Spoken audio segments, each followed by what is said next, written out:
नमस्कार, मी गौरी सूर्यवंशी. एस मराठीमध्ये आपलं स्वागत. वळूया आजच्या बातमीकडे. निफाड येथे अनिल कदम यांना विजयी करा, संजय राऊत यांचे आव्हान. बघूया. व्यासपीठावरील महाविकास आघाडीचे सर्व मान्यवर निफाडच्या भर दुपारच्या या सभेला फार मोठ्या संख्येने आपण जमलेला. दुपारी 12 वाजता आम्ही कळवणला होतो गाबी साहेबांच्या प्रचार सभेला. उन्हामध्ये हजारो आमचे आदिवासी बांधव जमलेले. आताही तुम्ही या भर दुपारी उन्हात बसलेला आहात. मी गाबी साहेबांच्या सगळ्या कार्यकर्त्यांना सांगितलं, काल आमचे नरेंद्र मोदी देशाचे प्रधानमंत्री मुंबईला होते, शिवाजी पार्कला. या दोन सभा ज्या मगाशी पाहिल्या, ही आताची आणि गाबी साहेबांची, दोन्ही मिळून जेवढी गर्दी आहे त्याच्या अर्धी गर्दी काल मोदीच्या सभेला नव्हती. हा या महाराष्ट्राचा कौल आहे, हा महाराष्ट्राच्या जनतेचा कल आहे. 1.25 खुर्च्या लागल्या होत्या. फोटो पहा, 1.25 खुर्च्या रिकाम्या आहेत. एवढा एखादा तुकडा भरलेला आहे. देशाच्या पंतप्रधानांना या महाराष्ट्राच्या जनतेच्या रोषाला सामोरं जावं लागतंय. या राज्यातला आमचा मराठी शेतकरी बांधव कष्टकरी भारतीय जनता पक्षावर, मोदीवर, एकनाथ शिंदेवर प्रचंड नाराज आहे. ते संतापच आहे मनामध्ये त्यांच्या. आणि हा संताप लोकसभा निवडणुकीमध्ये व्यक्त झाला. आपण सगळ्यांनी ज्या पद्धतीनं महाराष्ट्रामध्ये नरेंद्र मोदीचा दारुण पराभव केला, 400 पार जागा जिंकणार होती. अब की बार 400 पार. पण त्या 400 पारला ब्रेक लावण्याचं काम, बूथ लावण्याचं काम आपल्या महाराष्ट्राने केलेलं आहे. आणि आता विधानसभा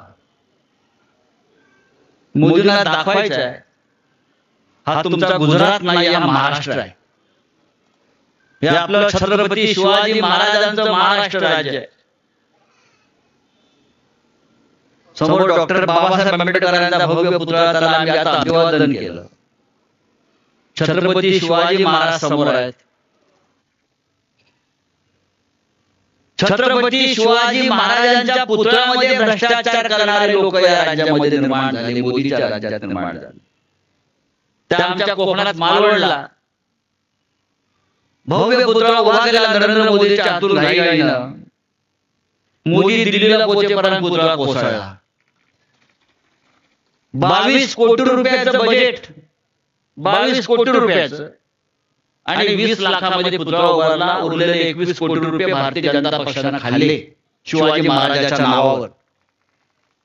हे दुर्दैव आहे राज्यात. सर्वत्र भ्रष्टाचार आहे. या निफाडमध्ये तुमच्या किती खोके आले? निफाडला किती खोके आले? आता या खोक्याचं करायचं काय? म्हणजे हे जे इकडे आमदार आहेत तुमचे, शरद पवार साहेबांच्या पाठीत खंजीर खुपसणारा पहिला माणूस हा इकडला आमदार आहे. हा सुरुवात ह्यांनी केली, बरोबर ना? या माणसाला, ज्याने शरद पवारांच्या पाठीत खंजीर खुपसला आणि आपलं उद्धव साहेबांचं सरकार पाडण्यासाठी 50 कोटी रुपये घेतले. मी तेच तर सांगतोय ना, दादाचं डोकं खराब करण्याचं काम जर आधी सुरुवातीला कोणी केलं असेल तर या इकडल्या तुमच्या आमदाराने केलेला आहे.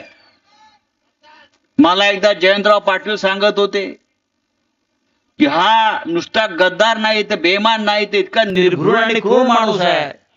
पवार साहेबांना राहू द्या एकट्याला, आपण जाऊ पळून, हे सांगणारा भर आमदारांच्या सभेत हा आमदार आहे. अशा या आमदाराला दया माया नाही. आणि म्हणून मी तुम्हाला एवढं सांगतो, ही जागा तुतारीची आहे, ही जागा तुतारीची. पण मी आणि पवार साहेबांनी ठरवलं, या गद्दाराला पाडायचं असेल तर हा आमचा मर्द मावळा,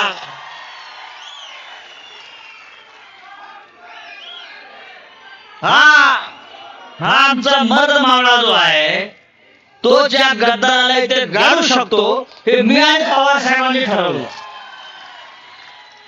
मला वाटलं काय करायचं, मी म्हटलं गाडायचं आहे ना, मग हातात मशाल पाहिजे आमच्या, जाळून टाकू म्हटलं.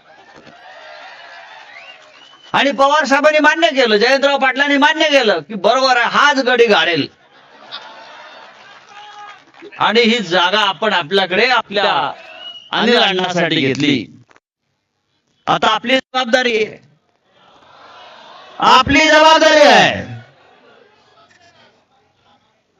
इतका कडवट निष्ठावान शिवसैनिक, अनिल सारखा कडवट निष्ठावान शिवसैनिक, त्याला सुद्धा अनेक आमिष आली असतील ना गेल्या वर्षात, काही वर्षात. त्यांनी पण एकनाथ शिंदे बरोबर काम केलं अनेक वर्ष. त्याच्यावर दबाव नव्हता, त्याच्यावरती प्रेशर नव्हतं. त्यालाही सांगितलं अनेकांनी, तुम्हीच तुतारीमध्ये आणि निवडणूक लढवा. पण त्या पठ्ठ्याने सांगितलं, अख्खं आयुष्य माझं बाळासाहेब ठाकरेंबरोबर, उद्धव ठाकरेंबरोबर गेलं, मलाही जमणार नाही. आणि त्या निष्ठेचं फळ म्हणून ही जागा आम्ही घेतली आणि आमच्या अनिल अण्णाला इथे आज पुन्हा एकदा विधानसभेत पाठवण्यासाठी. तडफदार माणूस आहे एकदम. बघा अनिल, एकदम तडफदार माणूस. विधानसभेत, जाहीर सभेत, लोकांमध्ये एकदा निवडणूक हारला तरी लोकांपासून तुटला नाही, लोकांमध्ये कायम राहिला. आणि आता विधानसभेत जाईल, उद्या आपलं सरकार येईल आणि त्या सरकारमध्ये त्याच्या निष्ठेची किंमत त्याला दिल्याशिवाय आम्ही राहणार नाही. आता प्रश्न इतकाच आहे, ही जी मशाल आपण पेटवणार आहात, त्या मशालीला तुम्ही किती मतदान करणार आणि समोरच्याचं डिपॉझिट घालणार की नाही. गद्दाराचा पराभव साधा होता कामा नये. 20 फूट खाली गद्दार काढला पाहिजे, परत पुढल्या 5 वर्षात दिसला नाही पाहिजे, निवडणुकीला उभा नाही राहिला पाहिजे. हे आमच्या भगिनी बसलेल्या आहेत, आता त्या अचानक लाडक्या बहिणी झालेल्या आहेत. आता आम्हालाही बहिणी आहेत, या सगळ्या आमच्या बहिणीच्या आहेत, आया आहेत. वर्षानुवर्ष आम्ही या मातांची, भगिनींना सन्मान आदर करतो. पण आता निवडणूक आल्यामुळे 3 महिन्यामध्ये सरकारनं त्यांना लाडक्या बहिणी करून टाकलं. जणू आम्हाला बहिणीच नव्हत्या. या सगळ्या आमच्या बरोबर वर्षानुवर्ष महाराष्ट्रात काम करतात, देशामध्ये काम करतात, लाडक्याच आहेत. त्यांच्या अडीअडचणीला आपणच उभे राहतोय.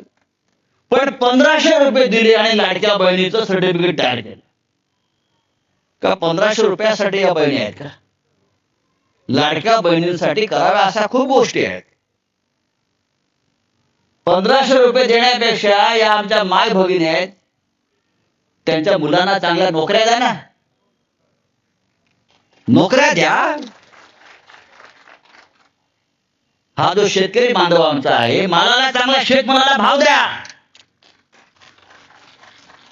भाव द्या शेतमालाला, कापसाला, सोयाबीनला, याला त्याला भाव द्या. तुमच्या 1500 रुपयाची खरोखर गरज नाही आम्हाला, ही भीकच नको आम्हाला तुमची. मोदीने सांगितलं होतं इन्कम डबल करू, शेतकऱ्याचं इन्कम डबल करू. 2014 साली सांगितलं इन्कम डबल करू. 2014 साली सांगितलं प्रत्येक वर्षाला 2 कोटी लोकांना रोजगार देऊ. जो आमचा रोजगार महाराष्ट्रातला आहे, मराठी माणसाच्या हक्काचा रोजगार गुजरातला घेऊन चाललाय, आमचा उद्योग गुजरातला घेऊन चाललाय आणि रोजगार द्यायच्या गोष्टी करतो. आम्ही ठरवलंय जेव्हा आता सरकार आमचं येईल, आणि एक लक्षात घ्या, सरकार उद्धव ठाकरे साहेबांच्या नेतृत्वाखाली जाणार. आम्ही ठरवलंय त्या दिवशी राहुल गांधीजी होते, शरद पवार साहेब होते, उद्धवजी होते, की आमचे सरकार आल्यावरती आम्ही काय करणार आहोत. आम्ही ठरवले 1500 ही आमच्या बहिणींची बियाबरू आहे, फक्त 1500. आम्ही ठरवलंय सरकार आल्यावर 1500 ने 3000 रुपये देणार आहोत. 3000 रुपये देणार आणि आमच्या महिलांना महाराष्ट्रात मोफत प्रवास, कोणताही प्रवास करा मोफत. बेरोजगार तरुणांचा प्रश्न कधी मोदी त्याच्यावर बोलले का? फडणवीस बोलले कधी? राज ठाकरे बोलले कधी? या महाराष्ट्रामध्ये 56 लाख तरुण बेरोजगार आहे. नोकऱ्या नाही, हाताला काम नाही. आम्ही ठरवलंय सरकार आल्यावर हाताला काम देऊ आणि जोपर्यंत हाताला काम मिळत नाही तोपर्यंत 4,000 रुपये आम्ही तरुणांना देणार आहोत. तुम्हाला नोकरी मिळत नाही तोपर्यंत तुमच्या खात्यावर घर चालवण्यासाठी 4,000 रुपये देऊ. शेतकऱ्यांचं 3 लाखापर्यंत कर्ज माफ करण्याचं आम्ही ठरवलेलं आहे. आणि 25 लाखाचं आरोग्य कवच, हेल्थ इन्शुरन्स कुटुंबासाठी, अशा अनेक योजना घेऊन आम्ही महाविकास आघाडी, शिवसेना, काँग्रेस, राष्ट्रवादी काँग्रेस, आमचे सगळे मित्र पक्ष या राज्यामध्ये फिरतोय आणि काम करतो आहोत. या महाराष्ट्राला पुन्हा एकदा आपल्याला वैभवाचे दिवस दाखवायचे आहे. हा महाराष्ट्र लुटण्यासाठी नाहीये. महाराष्ट्राची लूट चालू आहे, आपली मराठी माणसाची. आमच्या मुंबईमध्ये जी आपली राजधानी आहे आपल्या सगळ्यांची मराठी माणसाची, अर्धी मुंबई गौतम अडाणीच्या नावावर केली नरेंद्र मोदींनी. गौतम अडाणी उद्योगपती, त्याचा मित्र, धारावी ताब्यात दिली. मुंबईतले सगळे मिठागृह, जकात नाके हे सगळे त्यांनी गौतम अडाणीला दिले. उद्या हे सगळं लोन तुमच्या निफाडपर्यंत पोहोचेल, ओझरपर्यंत पोहोचेल. मुंबईची विमानतळं घेतली. आपल्या हातात काय राहिलंय मराठी माणसाच्या? हे सगळं थांबायचं असेल तरी महाराष्ट्राच्या स्वाभिमानाची लढाई म्हणून आपण ही निवडणूक लढायला पाहिजे. अरे मराठी माणूस नाही टिकलाय, मराठी माणूस इथे गुलाम म्हणून राहिला तर शिवाजी महाराजांचं नाव काय सांगणार? बाळासाहेब ठाकरेंचं नाव काय सांगणार? आंबेडकरांचं नाव काय सांगणार? आम्ही मराठी आहोत, मर्द मावळे आहोत, नरेंद्र मोदींनाही दाखवण्याची वेळ ही निवडणुकीत आहे. म्हणून मी नेहमी सांगतो, या निवडणुकीला अनिल कदम उभा नाहीये. या निवडणुकीमध्ये आपला महाराष्ट्र उभा आहे आणि आपल्याला महाराष्ट्राला मत द्यायचं. हे सरकार आपल्याला घालवायचं असं म्हणतात, मी घालवायचं म्हणत नाही. हे निंदेचं भ्रष्ट सरकार उखडून फेकायचं आहे आणि आपल्याला आपलं सरकार आणायचं आहे. आणि त्याशिवाय या राज्याला, तुम्हाला, आम्हाला सगळ्यांना चांगले दिवस येणार नाही. ज्या पद्धतीनं प्रचंड भ्रष्टाचार, आमदार खासदारांची खरेदी विक्री, हा या राज्याला, महाराष्ट्राला लागलेला कलंक आहे. हे तुमचे देवेंद्र फडणवीस, त्या माणसावरती उपचार करावे लागतील आपल्याला सरकार आल्यावर, सरकारी खर्चाने. निवडणूक महाराष्ट्राची. अरे महाराष्ट्राच्या प्रश्नावर बोला. काल काय म्हटले? महाराष्ट्रामध्ये आमचं सरकार आलं तर पाकिस्तानवर झेंडा फडकवू. अरे काय या माणसात काय करायचं? काय भाजपवाल्यांचं? अरे निवडणूक या महाराष्ट्राची राजा. तुमचं डोकं एवढं बिघडलं? या आमच्या झंझावातापुढे तुम्ही एवढे कोसळून पडलात? महाराष्ट्रात सत्ता आली तर पाकिस्तानवरती झेंडा फडकव म्हणे आमचा. महाराष्ट्रात आधी मणिपूरला जाऊन फडकावा म्हणावं, मोदींना सांगावं. मणिपूरला, ते चीन लडाख मध्ये घुसलाय आपल्या, तिथे जाऊन फडकावा तिरंगा. पाक व्याप्त काश्मीरमध्ये झेंडा फडकवायची भाषा केली होती, तिथे जाऊन फडकावा. हा शिवरायांचा महाराष्ट्र आहे. या मराठ्यांनी अटकेपार झेंडे केव्हाच लावलेले आहेत. फडणवीस, इतिहास महाराष्ट्राचा, मराठी माणसाचा समजून घ्या. मित्रांनो, काळजीपूर्वक मतदान करा. मगाशी आपण धनुष्यबाणाचा उल्लेख केला. आमचा आत्मा आहे धनुष्यबाण, जाणार नाही आमच्या मनातून. आपली काही चूक नाहीये. बाळासाहेब ठाकरेंच्या देवाऱ्यात पुजला जाणारा धनुष्यबाण या नरेंद्र मोदी, अमित शहानी या लफंग्यांच्या हातामध्ये दिला, चोरांच्या हातात दिला, म्हणून ती त्यांची प्रॉपर्टी होत नाही. आज आम्ही मशाल घेऊन उभे आहोत, पण हृदयामध्ये धनुष्यबाण कायम आहे. आणि उद्या सत्ता आल्यावरती आम्ही दाखवू हा बाण कुठे घालायचा. आणि मशालीला कोणाचे पुढे जाळायची हे आम्ही पाहू.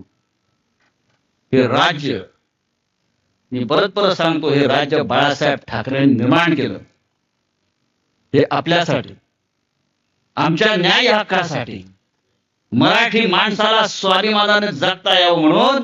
आणि हा स्वाभिमान जर कोणी पायदळी तोडणार असेल तर या देशाचा प्रधानमंत्री असेल किंवा देशाचा गृहमंत्री असेल, आम्ही त्याला महाराष्ट्राच्या मातीत झुकवल्याशिवाय राहणार नाही. हा निर्णय आपण घेतला पाहिजे. आणि ही निवडणूक जनतेनं खरोखर हातात घेऊन आमच्या अनिल अण्णाला प्रचंड प्रचंड मताने विजय करावा, इतकं सांगण्यासाठी मी आलो आहे. जय हिंद, जय Maharashtra. Bureau report S Marathi news, Niphad. अशाच नवीन ताज्या घडामोडी जाणून घेण्यासाठी आमच्या एस मराठी न्यूज चॅनलला लाईक करा, शेअर करा, सबस्क्राईब करा आणि बेल आयकॉनला क्लिक करायला विसरू नका.